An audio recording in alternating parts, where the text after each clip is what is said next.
So back to September for a second. How close was it to being a yes? How close do you think that it actually could have been? I think a lot closer than people realize. We built it. It was built. It was ready to go. The challenge was for those of us that are Manchester salty and Bonnaroo salty. We knew 04, and knowing the amount of rain that we had in 04. Yeah, exactly. I was Knowing there. the amount of rain we had in 04 and understanding what that did to the property and what that did to the experience, what that did all over the place, it was going to be worse. And so I think you just hit a point that I totally forgot about. Explain what it did to the property, because I had to pay a kid $50 to pull me out of a mud pit. And this was just a random kid from the neighborhood. Yeah. And I think, Jeff, you're gonna say it, but I know we talked about it. I talked about it. Is people don't understand. They see a mud puddle and they think it's just a mud puddle. They don't understand what 80,000 people walking through that mud puddle does to it over a day or two, right? But yeah, that's a great question. What were you thinking? What we lovingly call the back 60, and seeing how we had changed some things up operationally. And even if we wouldn't have changed up things operationally, that honestly, that didn't matter. There was so much rain. I mean, I'd have to go back and look at, Tennessee records, but I think during that span, I think that had to have been like the wettest time frame, like on record, period. It was just an immense amount of rain. And what would happen, the ground was so soft, you put any weight. And when I say any weight, I'm talking like a human foot. You've just now created a mess. And could we have gotten everybody in? Maybe, but the amount of disruption, mud, just everything, one, it would have destroyed the grounds. Two, everyone would have been stuck, and no one would have been getting out of it. And it would have been a safety issue. And I think that's the other part. Talk about some bad headlines afterwards, man. Oh, it would have been, heck, we talked about, I think I referenced Tomorrow World beforehand. We all know what happened there.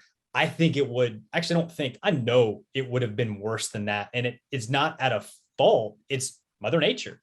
She won in that level. So when people think, like you asked me, like how close we got, the amount of brain power that went into every possible thing, from opening up refund windows to shifting things around. Do we, not open a day and open up a day later in order to like let the sun come in?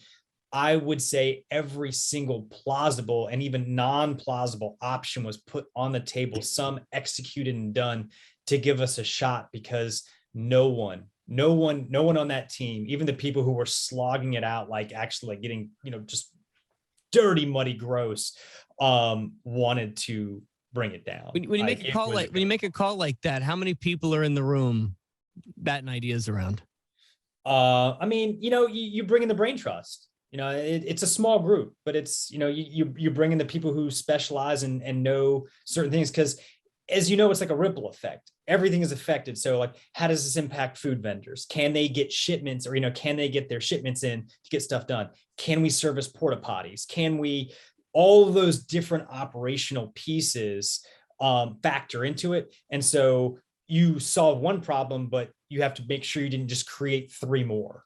And so it's a small team, but you got the best in the business in terms of trying to figure it out and share that collective knowledge of what happens to the property when it gets wet, and then what is needed to be serviced to make things, take place. Did anybody in the brain trust disagree?